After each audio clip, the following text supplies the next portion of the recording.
saying she a gold digger, but she ain't messing with no broke. Now I ain't saying she a gold digger, but she ain't messing with no broke. Thank you, sir. Get down, girl, gon' head, get down. I have a bodyguard. To be in England now that February is there. You think that might be a joke, but if Donald Trump wins the presidency of the United States, I'll be living here next February.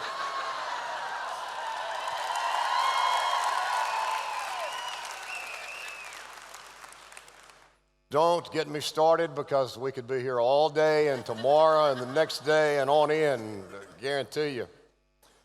I thought what I'd do today is ask some questions that you'd like to ask me, except I get the privilege of being able to ask exactly what I want to tell you. And I thought I would just see how that goes, and maybe next time I'll change something after I've moved over here next February. So, first question is, how did you get started? I don't mean you. I mean, how did I get started? And I was 19 years old when I first got in sales. I had been asked to pursue my college education at another institution. I will not entertain you or bore you with the details of why I was asked to leave a university and take up my studies elsewhere. Obviously, I didn't have any money because I was living in a $10 a week rooming house. Pretty nice place, actually. And I got a job doing construction work for $1 an hour. But there was a problem with that job. In addition to the money, or lack thereof of the money, we were roofing a church. And I have a terrible fear of heights. If this stage were 4 feet higher, my palms would be sweating right now. So rather than go on the roof of the church, I decided to take refuge in a portable toilet. In other words, rather than go up on the top of the roof of the church, I hid out in what we call a porta potty. 3 days. They finally caught me, and I was asked to leave the construction site. So my advice to you is, if you ever feel like that your job is not that satisfactory, go hide in a porta potty for 3 days, and I think you will feel a little better about your job.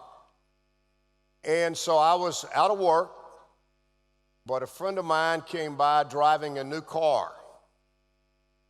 And on the hood of that car was a 1-quart saucepan.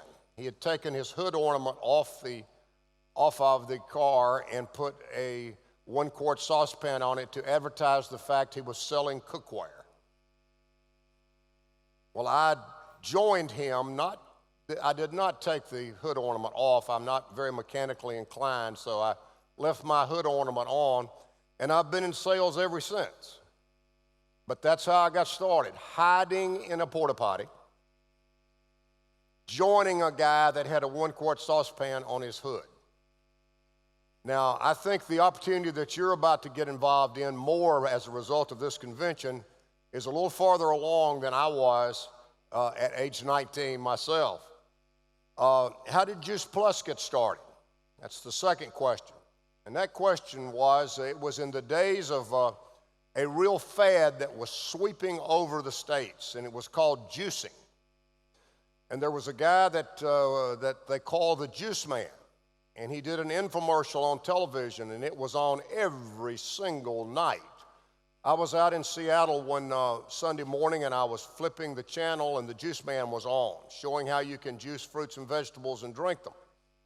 And then I flipped the channel again, and he was on again. And I flipped it, and he was on. And I flipped it again, and he was on, and I flip. This guy was on every single every single channel in Seattle, Washington. Not really. I had the remote upside down. But I was impressed. I thought he was on every channel in Seattle, Washington. So I went home and bought a juicer.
At that time, was sitting in an airplane seat beside a guy, and they were talking about juicing.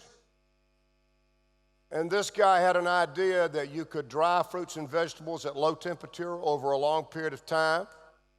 You could add back some things like fiber and food enzymes, and you could wind up with something that if you just took a capsule and drank a glass of water, it would be better than juicing. How better?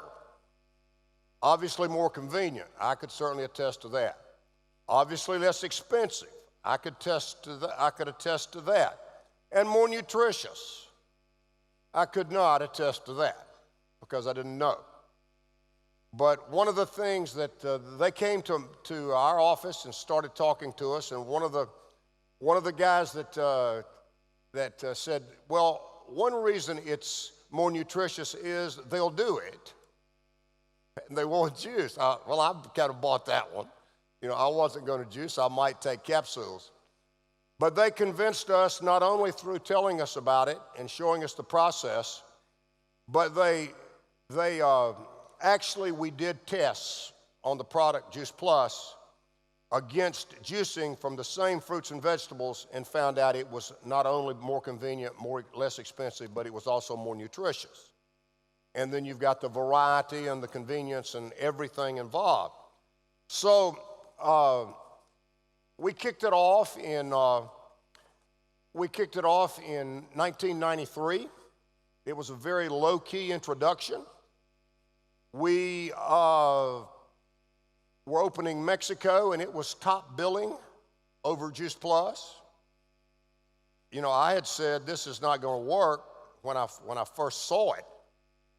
But, you know, I'm a great visionary, and I've turned down about every good thing we've ever had. But anyway, we said, take this home, take it, call us back, let us know what's happening. And so we started getting feedback. And the first and by far the most prolific, I guess is a good word, feedback was, I'm more regular. Great. We're happy for you. We're happy for anybody else. But we don't see being able to make a international marketing campaign around that. And then, of course, burping, indigestion came back. My husband is burping less loudly. Well, we couldn't see doing that. So we decided we needed something that would just take us from kind of nowhere to somewhere. We thought we needed a celebrity. And we chose one. He was at that time the David Beckham of the United States. He was the Heisman Trophy winner in football. He was the most valuable player in the NFL. He was on television. He was making movies. And his name was Juice. O.J. Simpson. What else could we want? And being the great visionary that I've been called, what else would we want? He was perfect. And so we created a marketing campaign around him. His picture was on every box. His picture was on every bottle.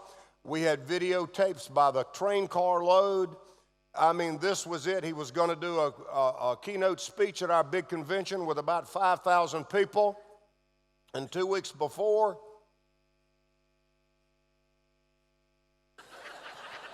I can't even say it, he committed the crime of the century, maybe of all time, maybe of all time. 2 weeks we had to try to, all we could do was just beep-a-dee-ba-dee, porky pig, up-a-dee, up-a-dee, up-a-dee, up-a-dee. And I was asked to go in front of the group and tell them what I knew, which was nothing. But I was trying to do my best, and all of a sudden I walk out and I see people start to leave. And I asked the guy that was helping me with my mic, I said, what's happening?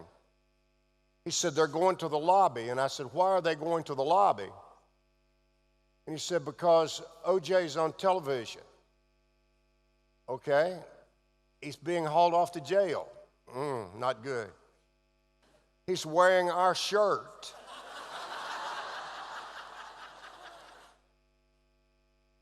So could I just ask you a question? What is your problem? Walk out in front of 5,000 people with that facing you and see how your problem stacks up right now. So, but you know, it was, I don't guess I would call it a blessing in disguise. That's it's giving it a little more than it was, but it caused us to look at another way to market our product. We replaced you call it the form of O.J. Simpson, wearing our shirt, the form of O.J. Simpson with the substance of clinical research. In other words, rather than having a celebrity, which are a dime a dozen, clinical research on a nutritional product, which was essentially one of a kind. Huge difference. And nobody has ever come close to us as far as our clinical research on our product. So it was, in a certain sense, a blessing in disguise, and you've got to realize that that day that I walked out on that stage, our sales were under $50 million. Today they're 500. So if Juice Plus can overcome that, I think the common cold is pretty much over with. So that's the story of how Juice Plus got started. Are you looking at any new products on the way? Well, we're always looking, but we're very, very selective because we're a seller's club. We're not a buyer's club. We only take products that we feel like we can sell, not just selling to ourselves. We don't sell to ourselves. We sell to consumers. And focus is a big part of our business. We believe that you have to have a point of sale that you're focused on, that you can't be giving people a whole bunch of options and a whole bunch of products and a whole bunch of things. You got to realize that $500 million in sales, $500 million was created by three products. So I think that's very important to understand going forward. And they have to fit with what we call our core message. What is our core message? And somebody says, what is your core message? Well, I go back to a story. One of my favorite movies of all time was a movie called Oh God. I don't know if you remember it or not. It was an Academy Award-winning movie starring George Burns and John Denver. And George Burns played the character of God. And he revealed himself to a grocery clerk and his daughter. It was obviously a comedy. And there was a time during that movie that the grocery clerk's daughter asked George Burns a question. And the question was, "You're God. Tell me why everything is so unfair. Why is the world so unfair if you're God? Some people seem to have everything. Some people have nothing. Some people have health. Some people are sick. Why is this? You're God." And he said, "Well, when I made this world," he said, I thought I'd done a pretty good job. In fact, he said, I gave myself a day off. And he said, but there's certain things even I couldn't do. He said, I couldn't make an up without a down. I couldn't make a front without a back. I couldn't make a good without a bad. I just couldn't do it. Well, I thought maybe if those screenwriters had said something, had changed the way that question had been asked, and the little girl had said, "God, tell me, what are you most proud of? What are you most proud of?" And George Burns had said, "You know, I made a lot of problems, but I never made one without an opportunity." And that basically is our core message. We are dealing with in my opinion, two of the biggest problems, if not the two biggest problems in the world. That is getting people to realize they have got to take control of their own health. They have got to do that. Do you realize in the United States in 15 years, if this same trend continues that's continued the last 3 years, that our income will be less than our health cost? Is that a problem? I would say that's a problem. So the only real solid answer, we can nibble around the edges all we want to nibble around, but the real answer is people have got to take control of their own health, and that's what you are doing, and I'll applaud you all for doing that.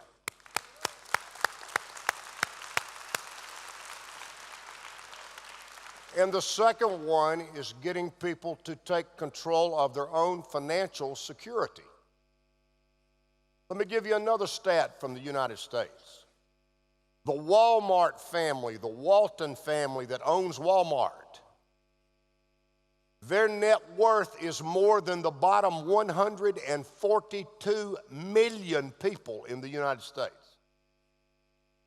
They are worth more, that family is worth more than 142 million people in the United States. And 95% of the income is going to 1% of the people. That's a recipe for disaster, not just problem. Of course, Trump will fix all that. Oh, buffoons. Okay. That translates, right? So we are solving two of the biggest problems, or helping to solve two of the biggest problems that exist in this world today. We couldn't be at a better place at a better time. And somebody asked me the other day, which of those two problems or which of those two things are driving your business, which is the most important? And I said, well, you can't separate them. You can't, but if I had to say, I would have to say none of the above. What do you mean none of the above? You've only got two. You can't have none of the above. There's nothing above. The second one above or below this. None of the above. I said none of the above. You can have the best product in the world. You can have on paper the best business opportunity ever. But if you don't have people, it's not going to work. And the only way that you can join those two things, the problem and the problem of health and the problem of business, the only way you can join them is with people. It's people wanting to have, it's a buddy. It's a team. It's being a part of something. It's a mission. It's not an individual thing. And it can't be. It takes a village, and it takes really a team of people to get this job done. So, okay, what makes us different from other direct sales companies?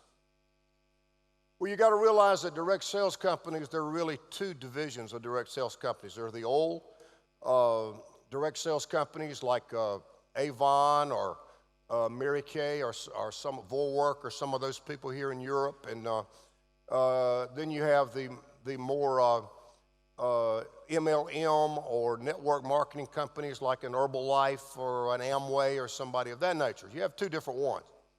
And they both have their own sets of problems. They have their own sets of problems. The direct sellers have never been able to deal with two things: territory and organization. Territory and organization. Avon, for example, one of my best friends was president of Avon, and he showed me their map room and how their territory is all staked out. They had territories the size of an apartment building. In other words, whatever you're going to make with Avon, you've got to make it in that apartment building. That's a big apartment building, but it ain't that big. It's not that big. So you were saying, okay, I've got to either move or kill the guy above me to make a success. Territory. And the other one was organization. I'm stuck under a complete idiot, Donald Trump. And I don't know what I'm going to do. So that's the problems that they had.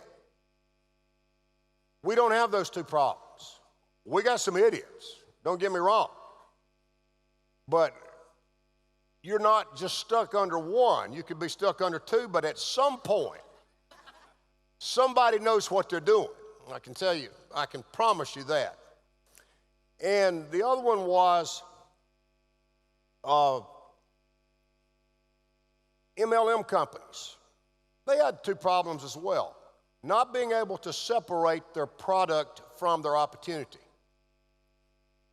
So you talk about a complicated point of sale. We got to sell you some products, and we've also got to get you in a business. And a new person going out trying to handle that type of situation. So being able to not being able to separate their product from their opportunity. And another one that really drives me up the wall, not high enough to my hands sweat, but it drives me up the wall, is they make money off of their distributors instead of with their distributors. Off of their distributors instead of with their distributors. And this whole scenario creates a buyer's club, and we're a seller's club. Now, how do you measure that? How do you measure that? I think the first way you measure it is risk versus reward. That's a pretty big one. Certainly was a big one for me when I was hiding in that porta potty. Risk was nothing because I didn't have nothing. You know, you ain't got nothing to. What did Bob Dylan?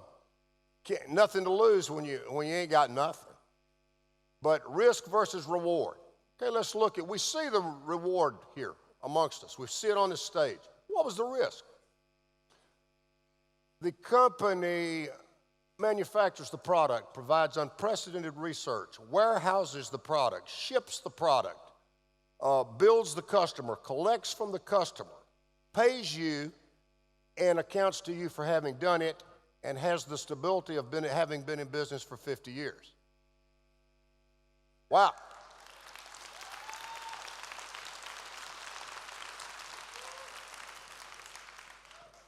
And what does that cost you? Your risk is €2 a week. That's your risk, €100. €2 a week. So risk versus reward is a big one. And another one is turnover. How many people leave our business? We did a survey about 6 months ago we took the 2,000 top people, that's a lot, 2,000 top people in our business. And we said, okay, how many of them have left us in the last 10 years? The overall turnover rate in the States for companies on the New York Stock Exchange is 25%. 25%. You know what ours is? That's 2%. So when you look at that, we have less turnover than some graveyards. And what is your biggest challenge? That's me again. What is your biggest challenge? Biggest challenge in my mind is technology. And if you were in my mind, you would know that it is the biggest challenge.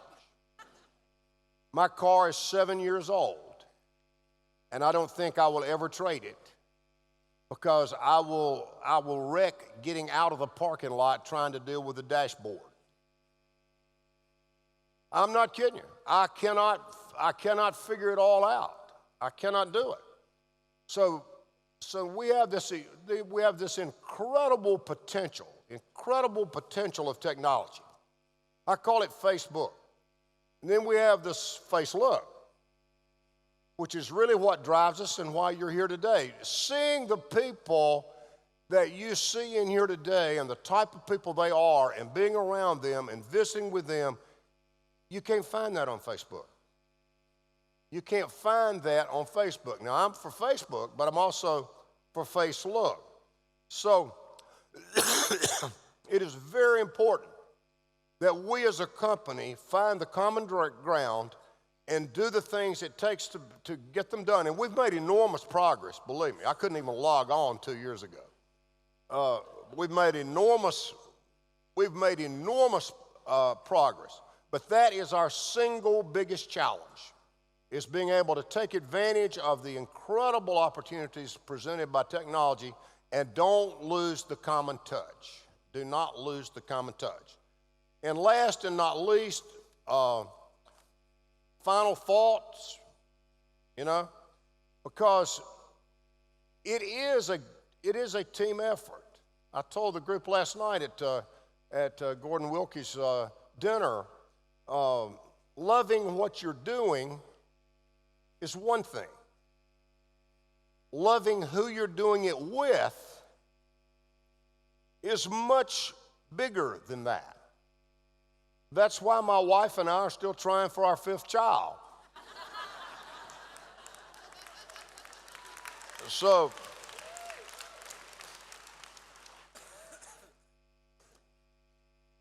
and you've got to have a loving and giving spirit. I'll take a shot at that. I had 2 English teachers when I was growing up. My mother was an English teacher, and she was what you would call a fundamentalist English teacher. She was into grammar. And if you've abused grammar in her presence and you lived in her house like I did, it was time for the soap and the wash rag to come out and wash a little bit off your tongue. So she was a grammarian. But then when I finally made it to high school and I got another teacher, and she was more of my mother was in the trees, this lady was in the forest or in the sky. She was poetry. She would have absolutely wanted to be buried in the lake country. I mean, she was really into poetry. And you had to really, really bone up to pass her final. Her final consisted of a fishbowl. And in that fishbowl was some poems and the author of the poem, and you had to recite that poem for the final. But you did, and you drew the name out. And we had nicknames for everybody, and Haggis Brown, my best friend, Haggis drew Crossing the Bar, and Wormy Henshaw Wormy had a bit of a wisp, and you can imagine that he got Paul Revere's Wide by William Wordsworth Longfellow. Ears Evans, whose father said he flew off the couch before he walked, pretty large ears had. He did Invictus, and it finally came to me, a poem by the name of Leigh Hunt, obviously an English poet. The poem was called A Boob in Autumn, and I've never forgotten that poem, probably will today, but I haven't forgotten that poem. But it really in my mind epitomizes what we're doing here. It starts out, a boob in autumn, may his tribe increase, awoke one night from a deep dream of peace, and saw within the moonlight in his room, making it rich and like a lily in bloom, an angel writing in a book of gold. Exceeding peace had made Ben Autumn bold, and to the presence in the room he said, "What writest thou?" The vision raised its head, and with a look made of all sweet accord, answered, "The names of those who love the Lord." And his mind one said, "Abu?" "Nay, not so," replied the angel. Abu spoke more low, but cheerily still, and said, "I pray thee then, write me as one who loves his fellow men." The angel wrote and vanished. The next night it appeared again with a great wakening light, and showed the names whom love of God had blessed. And lo, Ben Autumn's name led all the rest. Thank you very much.